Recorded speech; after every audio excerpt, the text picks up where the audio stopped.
Hello and welcome to Inside Irons. A big draw against City, a narrow defeat against Liverpool. 8 points from an amazing, tough 7 opening games. We are back on Inside Irons and it should get easier from here, but this is West Ham. Joining me in the studio, Fulham's up next. 2 men who know all about beating the Lily Whites. Firstly, the big man is back. Always believe in your soul. Carlton Cole is here. How you doing, Chris, mate? Good. And here he is. 47 league goals for West Ham. Marlon Harewood's here. You're right, Chris. You're right, Marlon. On the show this week, we'll be looking back on those last 2 games against City and Liverpool. We'll be chatting to a special guest live from Rush Green. We'll see how much Marlon remembers from his West Ham career and we'll look ahead to that Fulham game. But before all that, our first point against City in 5 attempts at the London Stadium. What better statement of our improvement this season? Let's see that draw against Pep's men. Heavy touch there by Souček, but he's still able to keep it in. Soufal in towards Antonio. Oh, that's brilliant! What a goal from Mikel Antonio! Excellent ball in, and Mikel Antonio with a spectacular goal to make it West Ham 1, Manchester City 0. There's a ball in from Soufal. Look at this, the strength to hold off Diaz. He holds him off, and then he just... Look at that, that is absolutely first class, world class finishing.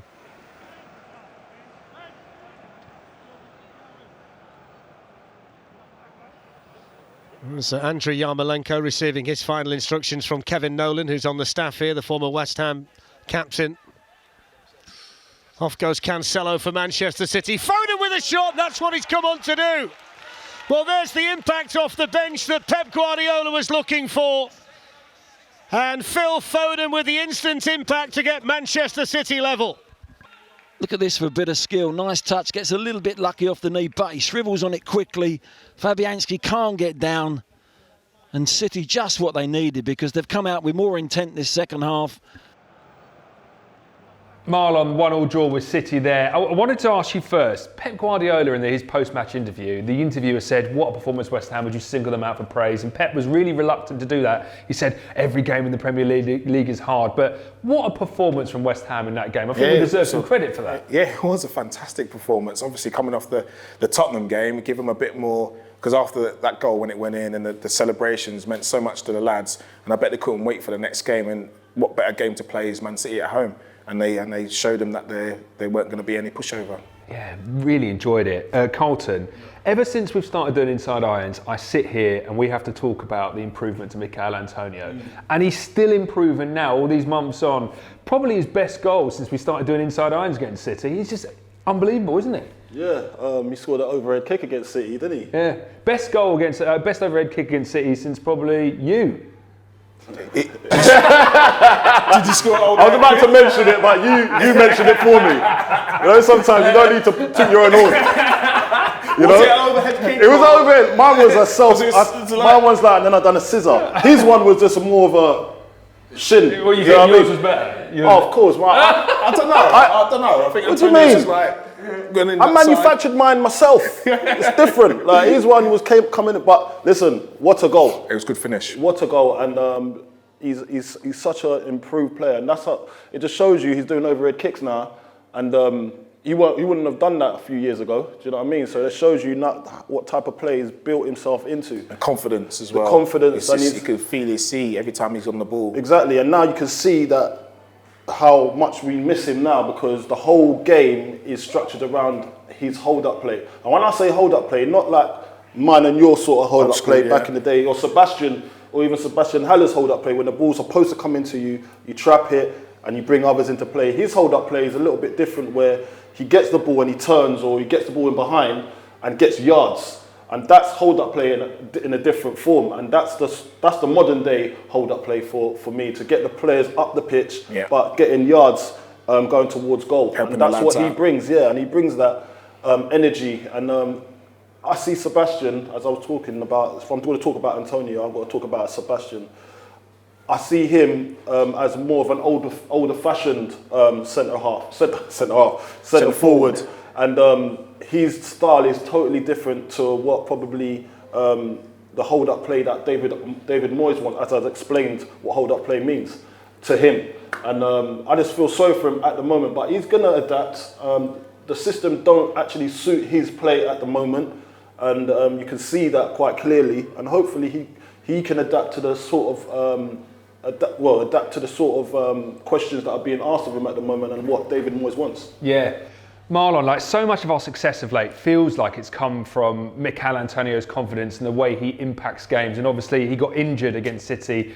Sebastian Haller now has got to step in. He's got a job to do. Yeah, he has got a job to do. He knows that, but at the same time, he's got to bed himself in and try and.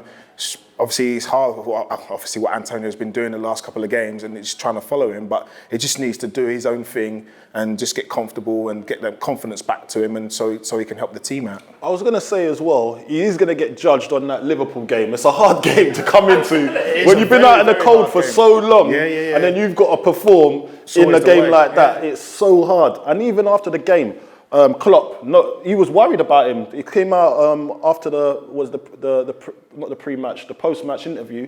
He came out and says he had to sort out a different tactic to play against Sebastian because he knows what he's about when he was over in Germany. So he knows and he rates him. So that shows you the caliber of the player we have on our hands. It's just about us unlocking his strengths. And sometimes when a system is working, you can't actually change the system for one player. So that's where he's going to come a bit unstuck, and that's where he's going to have to try and adapt to the formation and the tactical nous that David Moyes wants to employ. But he's a good enough player to do that. You can see it in him, but obviously the Premier League's one of the hardest leagues in the division. You're playing up against some top-class players, and West Ham at the moment are doing really well with the team that they've been playing now with Antonio and that. So it's hard for him to get in there, but I can see him breaking through, and it's just only time will tell. Well, he's got the physical attributes, but I don't know if he's got that pacing behind that Antonio's got. Do you know what I mean? So Antonio's definitely bringing that extra guile to that forward line. Yeah. So he can't. I don't know if he can automatically just magically just have pace like that. No. Can you do that nowadays? I don't know what kind of juice they're feeding him. Another thing is playing with him, playing off him, like helping him. Yeah, so he's going to need more support that's what that comes in front of him so he can lay it off, and then they build. With Sebastian, you've got to build the play with him. Yeah. With Antonio, you can hit in behind and he'll run up to it. So it's just two different types of players. Because obviously, our day, we had two strikers. You sort of he needs a striker. Your mindset, when you get that ball, you always know that there's someone's around you. But when that ball's coming up to you, you're literally fighting two defenders and controlling the ball and trying to get in the box and trying to score goals. But then, as a two striker, you get in hold of. You know there's another striker in the box, so you can set someone to put that ball in. Or can use him as a decoy. He hasn't got that mindset yet. So if someone playing with him, it's a different kettle of fish. Well, obviously it's difficult for Sebastian Haller because he was signed by Manuel Pellegrini. He's got a new manager now. How difficult is it to bed into a system when you're not playing for the manager who signed you? Yeah, as I was saying, like when you do get signed, I've been through it all. I think who signed me? Pardew signed me. Then I think I had another 4 managers after that. God knows how I stayed alive. I probably gave them the most headaches of their lives, thinking, well, I don't know if Carlton fits into this system, but he'll give it a go. You know what I mean? He'll give it a right go. So as long as you try hard, and the manager knows that you leave everything out on that field, and look, you might not be his cup of tea, but you got to make him believe in you that he can actually trust you to go out there and do a job. Yeah. Not like West Ham's bought him. They bought him for a reason.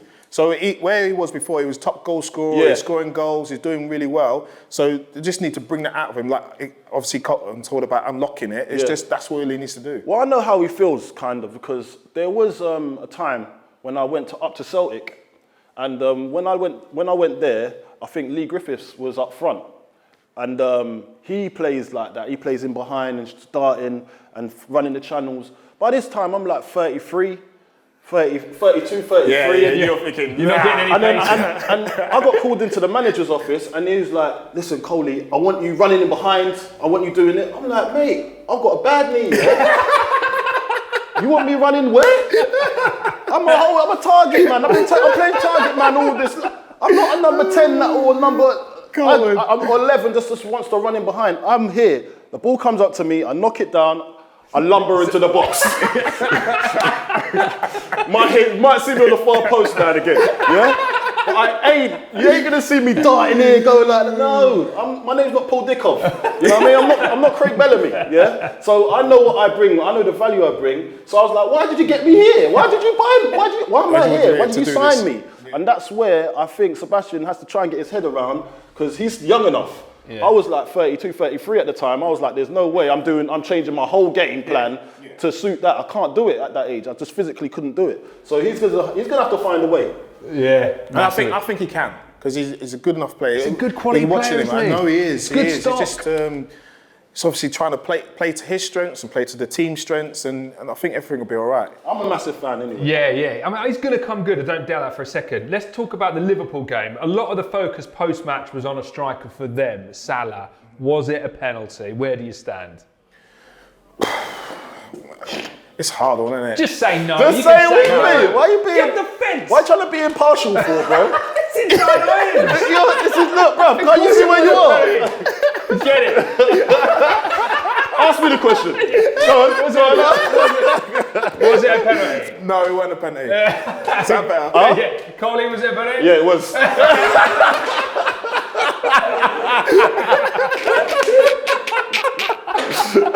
Alright, let me just tell you something. We've got to elaborate on it, yeah? We've got to elaborate on it. It was, if you want to look at the rules for this day and age, it was a penalty. He clearly hit him. Masuaku's reaction, it was like, you come on, you've got to bluff it off. I actually thought his reaction led to the penalty. Yeah, because he stopped and just looked at the ref and was like, well, if you clearly think it was a penalty, Arthur, you just like run with it. Arthur, you're too honest, man. Like, come on, you're too honest. I know that He's got a heart of gold, didn't it? Honest man, he's really honest. That situation was... He got played, he played himself as well. Yeah? So what... This is what you got. Best bit of punishment.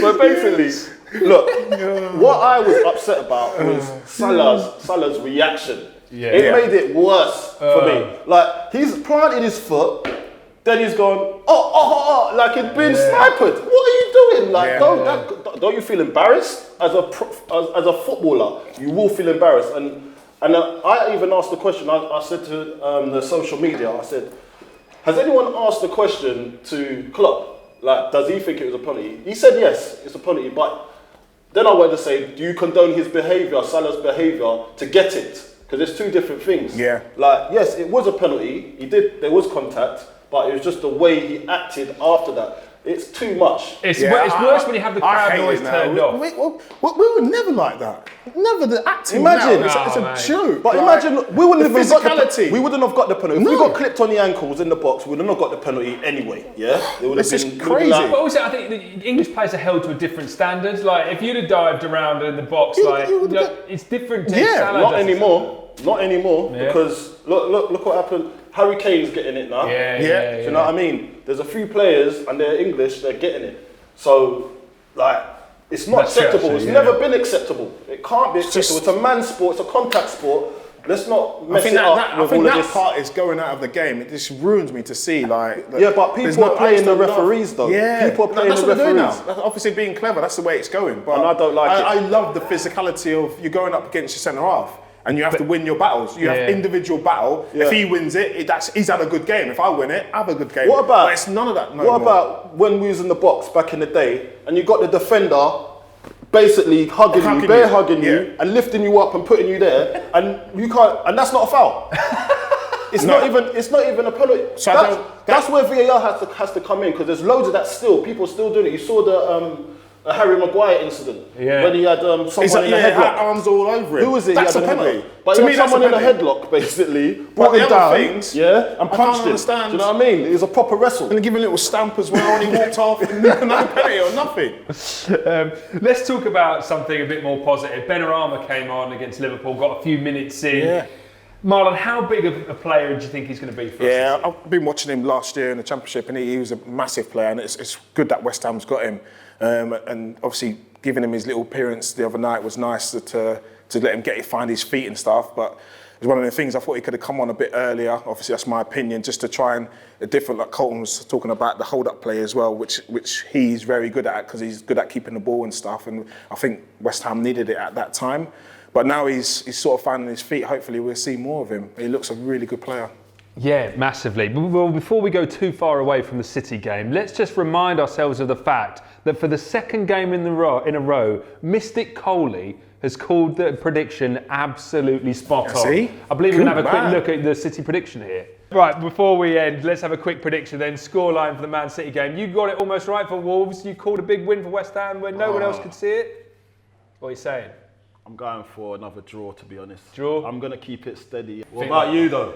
No, let's Man, not I'm go. backing a West Ham win. I'm backing a West Ham win. 3-0. 3-0? Yeah, we're going to do it. I'm as confident as Ben was when he was 16. I don't feel it. But I'm happy with a 1-1 or a 2-2. I'm happy with that. I mean, don't want to be asking too much of the lads. Don't want to get greedy. Don't want to get greedy. That's what I'm saying. There you go, Coley. You called it 1-0. I don't think people are going to bother watching the game. You're just going to give your prediction at the end and just take it as read. I spoiled it with the 2-2. Like, I should have said 1-1. I shouldn't have said 2-2 because I knew it was going to be 1-1. Just stick with the 1-1. Yeah, but yeah, look, that game was amazing anyway for everyone involved. I was quite disappointed we didn't win it. You know what I mean? I was actually disappointed. We had a good chance to win it. And that's how far we've come this season. We're doing so well. It's good to see. Very good to see. Yes, we're doing really well. Got some easier games coming up. Fulham firstly, which we'll discuss in a minute. But first, we caught up with a certain fan favourite at Rush Street. Good save. Really important save from Darren Randolph. Welcome to Inside Irons, Darren Randolph. How are you doing, Darren? Not too bad. How are you? Very well. Yes, Daz. How you doing, bro? Yeah, I'm good, mate. Good. Ready to see what you two have. But look, that's only a little bit. It's light-hearted, bro. When Coley's involved, I get a little bit nervous. Not gonna lie. Look, we'll give you an easy first question. What do you think of Coley's background? No, I like it. I like it. It's oh, mate. I do. It's memories of seasons gone by. Yeah, you know what I mean? There's loads going on there, isn't it? There's so many seasons in there. It's unbelievable. You do whatever room that is, just maybe tidying up a little bit. Checking out some shirts. It ain't my room. Someone sent me the picture. I just put it on my background, you know what I mean? Oh, okay, yeah. I thought it looked cool. That deflection one, blame someone else. Here we go. Yeah. I knew I was going to get stick with it. That's why I put it up. I was just waiting for you. Hey, it's that thing that happens in football. That you know all about that deflection. As soon as you can deflect, you deflect. Mate, you know how it goes. Darren, but to be fair, I want to kind of change it now. Can I change it? Mate, you do what you want. Please. Go on. You lot crack on with the question. Tell you what, while Coley figures out his computer, Darren, you rejoined the Hammers back in January, having left in July 2017. It's good to have you back. Did you always hope you would come back? Yeah, I always wanted to come back. Whether or not I would ever have got the chance to do that again, I didn't know. But yeah, definitely always wanted to come back. Obviously, when I left with the season in the new stadium, I think like everyone else, I was expecting obviously, to kick on, and when I did come back for the club to be, top 6 team. It's been a tricky few seasons since I've been away. But again, to be back, and again, the aim is to be part of, the building of something special at the club at the new stadium. Yeah, massively. Let's go back in time a bit, because you've actually played in some really iconic games for West Ham. Your first season was the last season at Upton Park, and you were in goal the day we beat Liverpool 3-0. The first time we'd beaten them at Anfield since the 60s.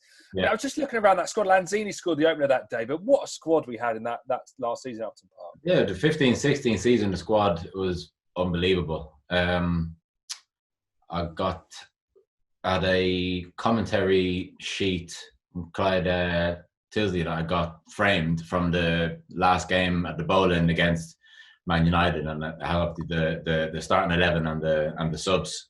But that squad was frightening. That was really strong squad. Hence, how well that season went. you came back to West Ham in January this year, and ever since then, our form has just drastically improved.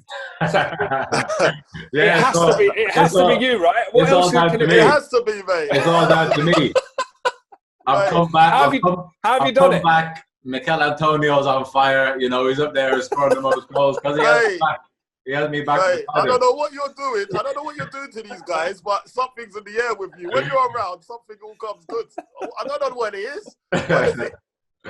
Nah, I don't know. Again, you've got the X factor and you don't even know about it. I just came back at a lucky time, I guess. Lucky time. Have you noticed that transition though over the period of time you've been here? Like the performances have just seemed to get better and better this year.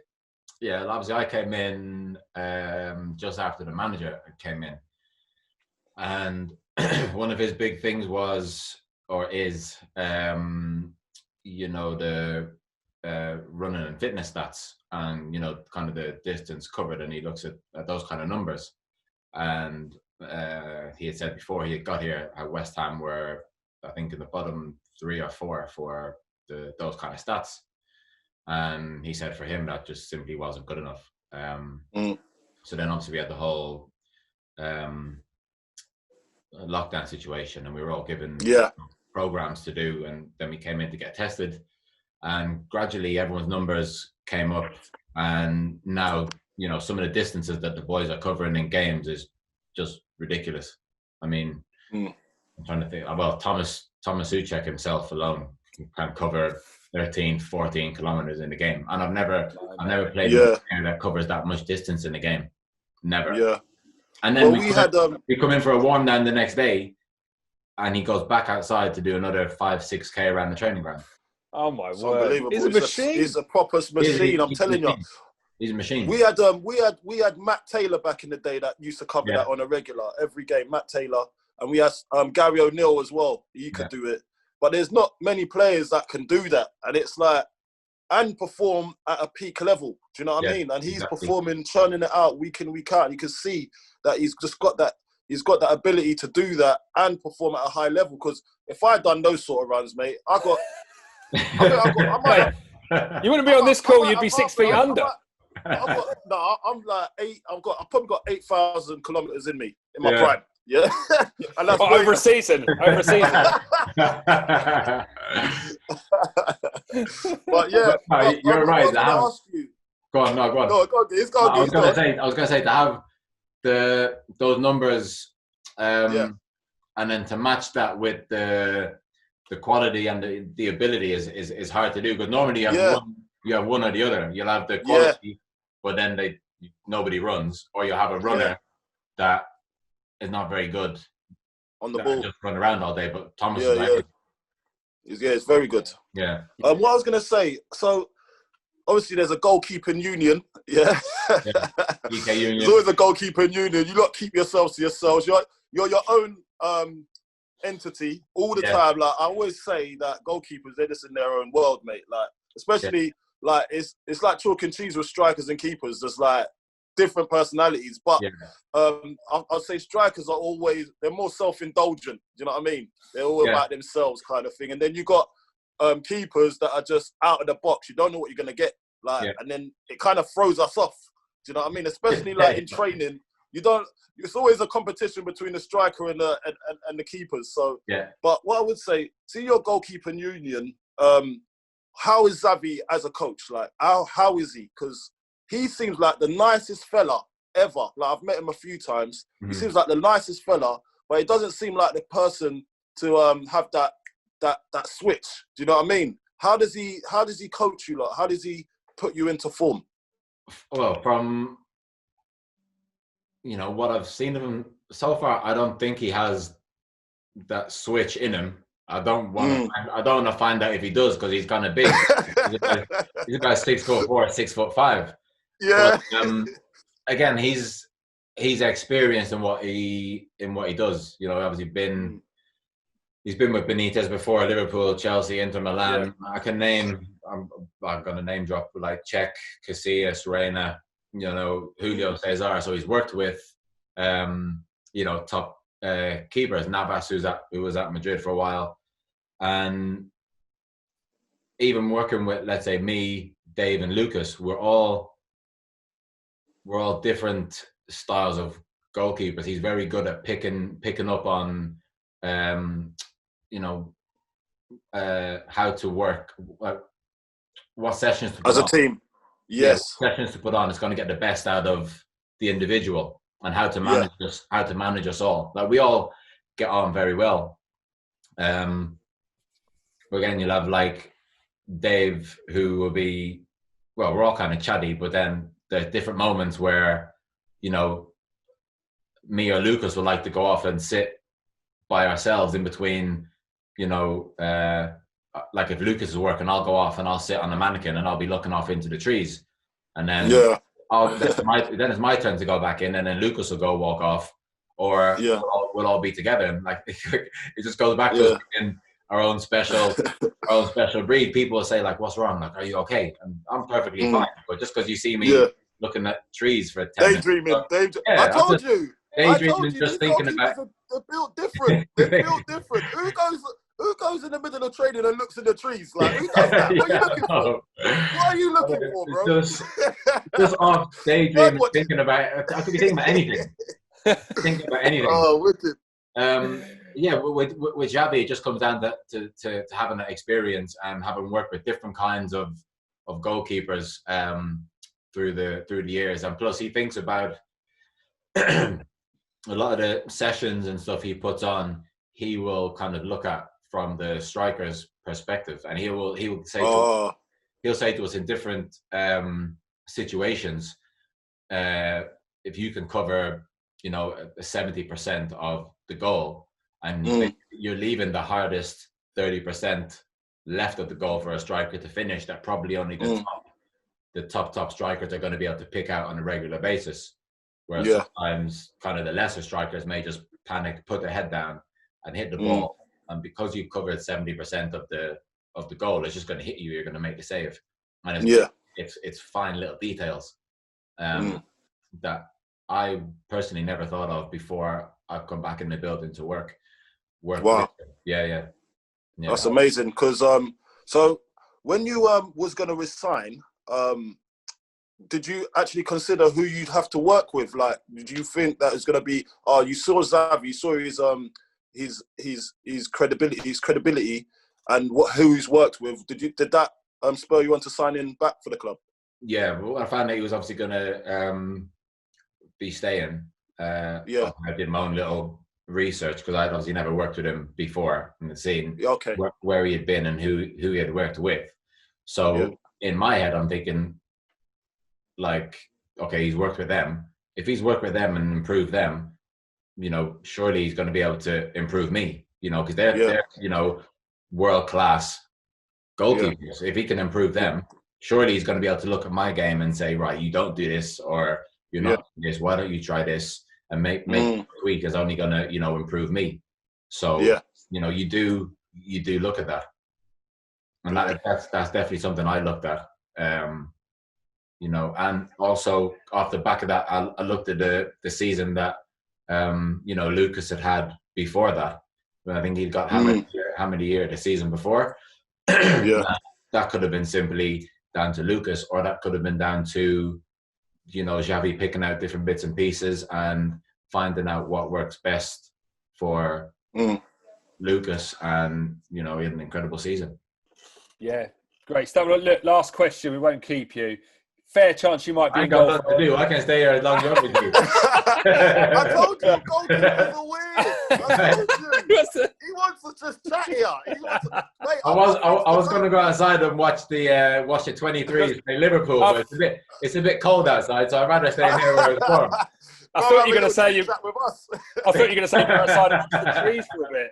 We're gonna go and tree watch. Yeah, should get some trees watched. I'll be able to watch plenty of trees on the drive home, so I'm covered on that basis. It's fine.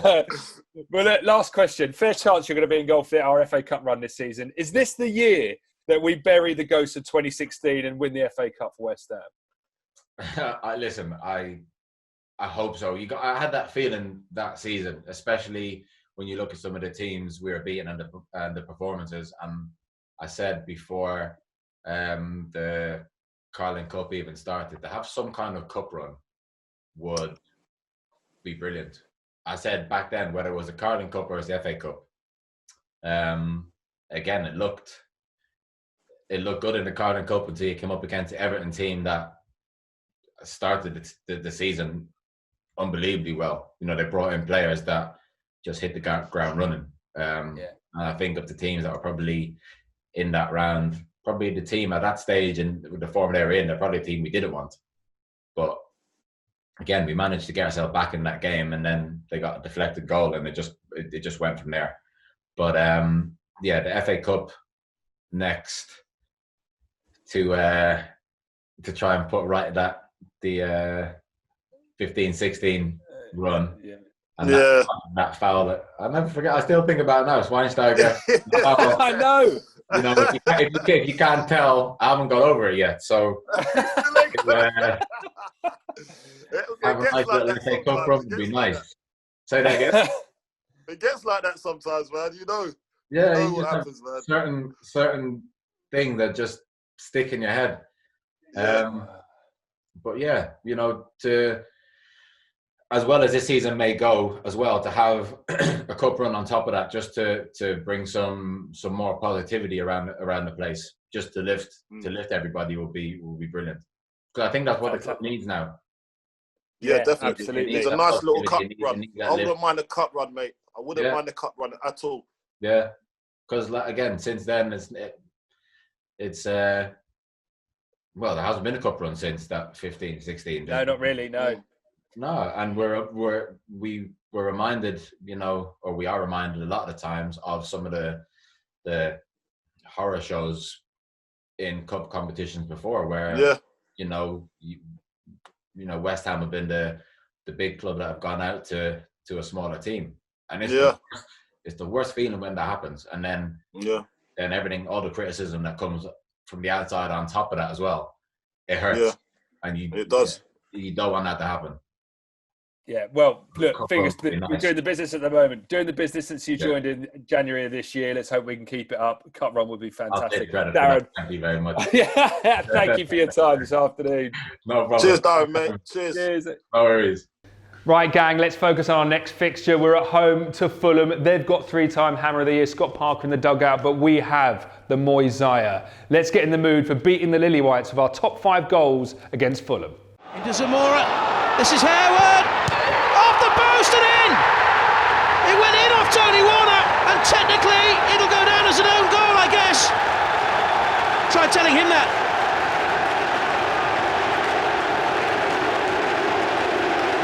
The man with the golden boots. Rat-a-tat-tat. Off Warner. West Ham, 2 goals in 6 second half minutes. Allowed to turn, and it bounced in off the goalkeeper. By Anderson breaking into the box. Anderson lays it back. Snodgrass, and it's 1-0 to West Ham. And the Scotsman, who's in a rare form at the moment, runs to the West Ham fans who've packed out the away to our left, and they are celebrating raucously because that was a mistake by Odoi. Went off his feet, couldn't get the ball away from Anderson, who broke into the box. He had the awareness to pick out Snodgrass, who was loitering with intent on the edge of the D, and he picked out the top corner. Great goal. West Ham lead here at Fulham by goal to 0. It's a corner. Taking Anton Ferdinand, and Miami having to beat one of his own players. Get to the punch. Oh my goodness! Anton Ferdinand! There's a message for West Ham and also to brother Rio. That's an astonishing goal. Oh my word, what a goal. What a strike. It's amazing what a little bit of competition between the brothers can do. Talk about great technique and athleticism to get his body into that shape and react to that situation. And it pops up and he's swiveled round, full swivel. He's made a beautiful contact on it. It's always going away from the Amy. What a finish. And against the run of this opening chapter of tonight's story, West Ham United have the lead. Well, you never get fed up of watching this type of strike, do you? I mean, towards Zamora. Oh, Harewood's got him beyond here. Marlon Harewood! And West Ham United have scored a minute into the second half. And once again, it's the man with the golden boots.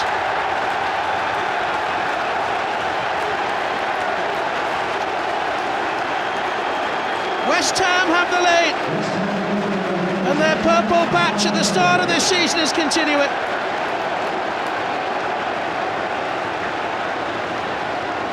It was a costly slip on the turn by Knight, and Harewood with the flick gives West Ham United the lead. Knight lost his balance, Harewood kept his nerve. 4 goals in 6 days. Just as a fullback, he's a fine all-round footballer. He can play up front, like his dad used to for Fulham. It's Benayoun. He looks to chip in! Well, the masterpieces are being rolled out before us here. It's another super West Ham goal, and this time it's Yossi Benayoun. yeah, it's that little bit of quality, that little bit of class. You know, Benayoun, what a fabulous. What was the goal he scored where he twisted 2 ways and then drilled it bottom corner? He's done it already this season, but this is a step up from that, I think. Good play, Everton comes inside. I think he thinks about curling it with his left foot, checks out the other side, and just stands it up over the Amy. And that's a fabulous execution.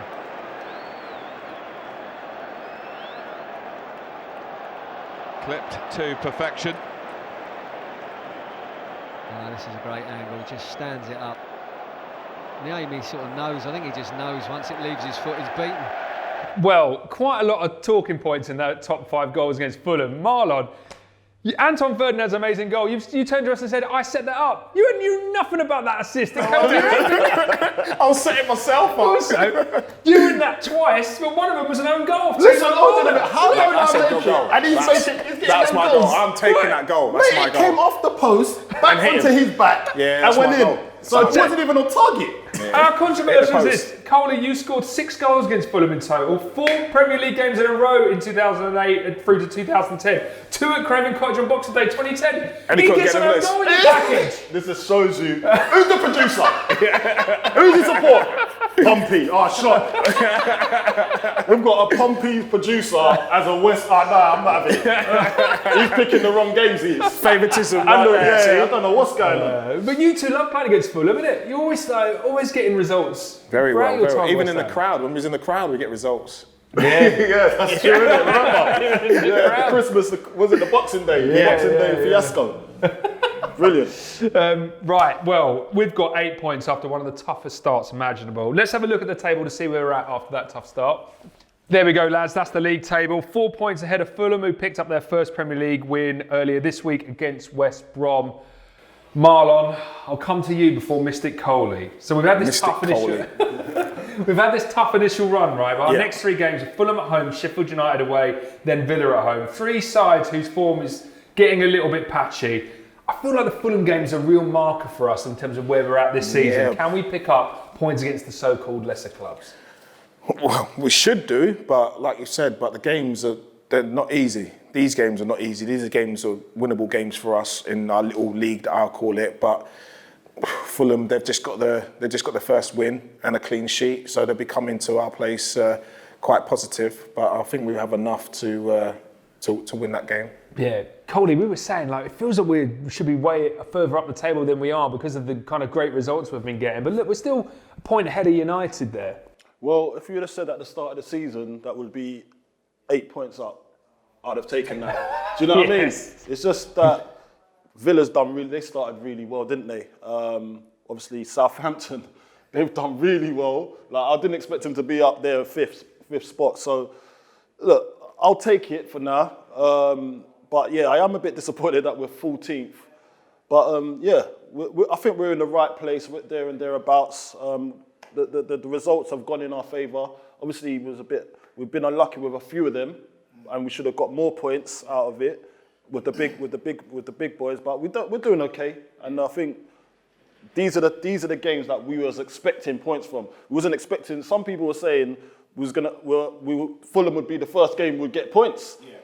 Do you know what I mean? At the start of the season, so when we played Newcastle, it was all doom and gloom. People were thinking they don't know where we're going to get our next points from. Yeah. And we've done all right to trot along, and then we're in the right think these place games, I think you're right. These games come at the right time. Yeah. So the next 3 or 4 games is where we should start planning where we want to be now. This is the next step. This is the thing about West Ham down the years is we turn it on for the big clubs. When it comes to the teams around us, that's when it really counts, and we sometimes let ourselves down. These are big games. Like I said, obviously we're talking.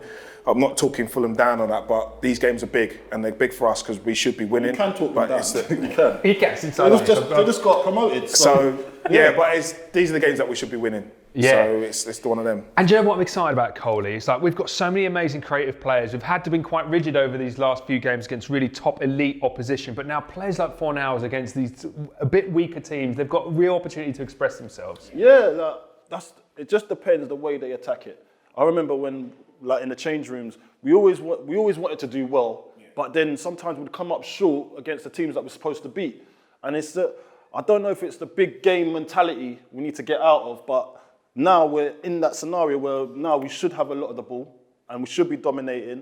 Depends on the tactics that Scott Parker employs against us. That's what's going to trigger probably us having more of the ball, because I reckon we'll have more of the ball. But can we unlock the defence? And now we've got players like Ben Rama, we've got Fornals. They can unlock defences. We've even got people on the bench. Snodgrass can come in. Do you know what I mean? Lanzini as well, that could come off the bench and score goals and make things happen. So we need these players to come to the forefront and try and keep them, get us the points that we deserve. Yeah, right, let's talk points. Marlon, I need you to get off the fence now. I know you've sold Fulham all their cars, but it's time to tell us. Is that what it is, yeah? There's an ulterior motive in this guy. I'm just asking questions. Fulham so I've got my business mind on. How do you think we're going to do against Fulham? I think we're going to score 3-1.